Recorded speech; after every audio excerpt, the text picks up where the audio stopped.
लूंगी यार, बहुत नहीं यार। एगो ई पेंट सास है, ई पेंट नहीं पहन फाटो पेन ले ले अखनी।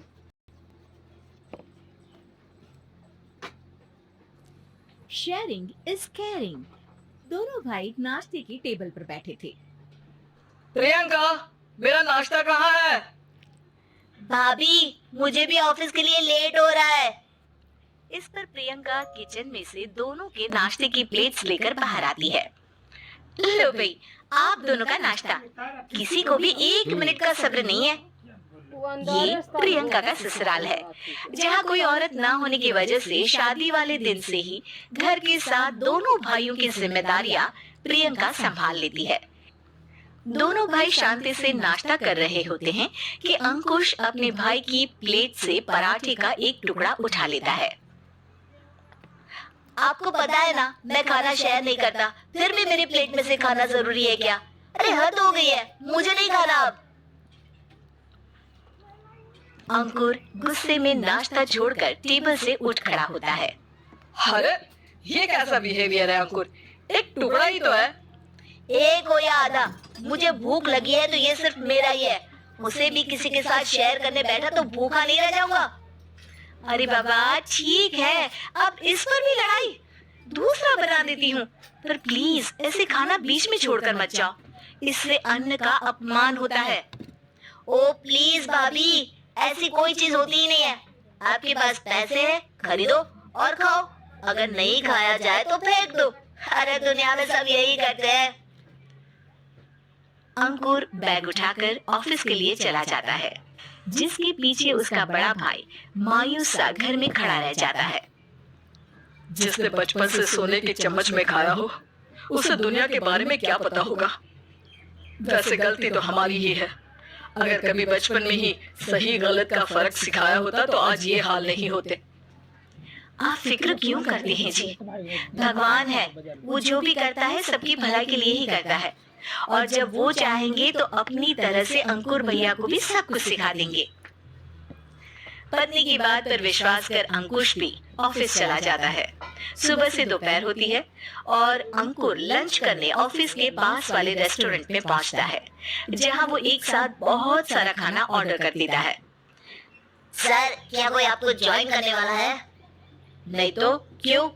अब कुछ नहीं सर, ऐसे ही।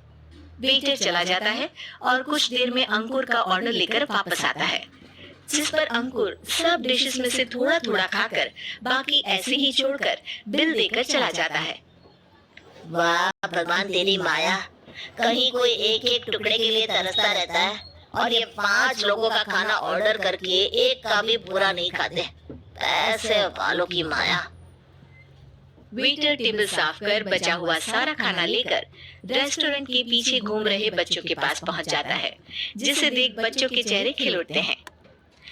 वाह, आज इतना सारा खाना आया। थैंक यू भैया, भगवान आपको खाने की फैक्ट्री बना दे। अगर ये फैक्ट्री मेरी होती तो तुम लोगों को कभी किसी का झूठा बचा हुआ खाना नहीं खाना पड़ता। चलो तुम लोग खाओ, पर ध्यान रखो किसी को पता ना चले, नहीं तो मेरी नौकरी चली जाएगी। इसी के साथ दिन बीतता है और रात को दोनों भाई एक साथ घर पहुंचते हैं। कुछ देर में सब डिनर करने बैठते हैं, जहां अंकुश अंकुर को समझाने की कोशिश करता है। अंकुर, अगर हमें लाइफ में सब कुछ मिला है, इसका ये मतलब नहीं कि तुम उसका गलत फायदा उठाओ, बल्कि तुम्हें उसकी मदद से दूसरों को भी मदद करनी चाहिए।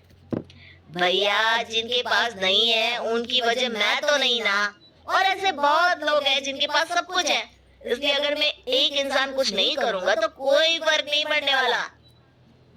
तुम्हारे भैया बस एक चीज समझाना चाहते हैं कि जिस चीज की हमारे पास कमी नहीं है, उसे बर्बाद करने से अच्छा है कि लोगों के साथ शेयर करें।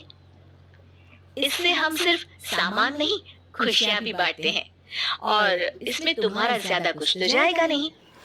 भैया भाभी की बात सुन अंकुर कुछ बोले बिना उठकर चला जाता है। इसी तरह दिन बीतते रहते हैं, जिसमें अंकुश और प्रियंका कोशिश तो बहुत करते हैं, पर अंकुर पर किसी भी चीज का कोई असर नहीं पड़ता। एक दोपहर अंकुर सैंडविच खाते हुए सड़क के किनारे चल रहा होता है। तभी उसकी नजर आइसक्रीम वाले पर पड़ती है और वो सैंडविच सड़क किनारे फेंक आइसक्रीम खरीदने पहुंच जाता है। अब इसे कहते हैं जिंदगी का सुख। जैसे ही अंकुर आइसक्रीम लेकर पीछे मुड़ता है तो एक आदमी को सड़क से वही सैंडविच उठाते हुए दिखता है। वो आदमी बहुत कमजोर, गरीब, जैसे बहुत दिनों से खाना ना खाया हो वैसा लग रहा था। अंकुर उसके पास जाकर खड़ा हो जाता है। उसे देखकर आदमी सैंडविच अंकुर की तरफ कर देता है। आपको भी खाना है क्या? क्या हम इसे आधा आधा कर ले? मुझे बहुत भूख लगी है। वो मेरा ही झूठा सैंडविच है, तुम दूसरा खरीद कर क्यों नहीं खा लेते? इसे क्यों खा रहे हो? अरे भैया, अगर खरीदने के पैसे होते तो 4 दिन से भूखा नहीं घूम रहा होता। हैं?